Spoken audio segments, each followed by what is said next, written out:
দেখো বন্ধুরা, কি পরিমাণ আমার পিটুনিয়া ফুলগুলো এত সুন্দর লাগছে।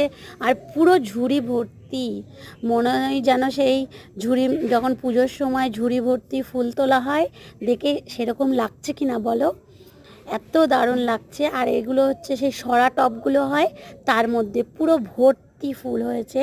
এটাই একটু কম, কিন্তু ঝুড়িটা আর এই যে আর একটা দেখাচ্ছি, ওটাই একটু মানে অনেক বেশি। আর এই যে এইভাবে আমি কিন্তু যে শুকনো ফুলগুলো প্রত্যেক দিন বেছে বেছে কিন্তু ফেলে দিই আমি। প্রত্যেক দিন এইটাই লক্ষ্য রাখতে হবে, শুকনো ফুলগুলো ফেলে দিলে আরও আরও বীজের দিকে এনার্জি দিতে পারবে না, ফুলের দিকে এনার্জি দেবে গাছ। আর এই প্রচুর, এই যে দেখছো এত প্রচুর পরিমাণে যে পিটুনিয়া, এর পেছনে আমি কিচ্ছু না, শুধুমাত্র সর্ষে খোল ভেজানো জল সপ্তাহে সপ্তাহে দিই। আর তাছাড়া কিচ্ছু দিই না, তাতেই আমি এত ফুল পেয়েছি।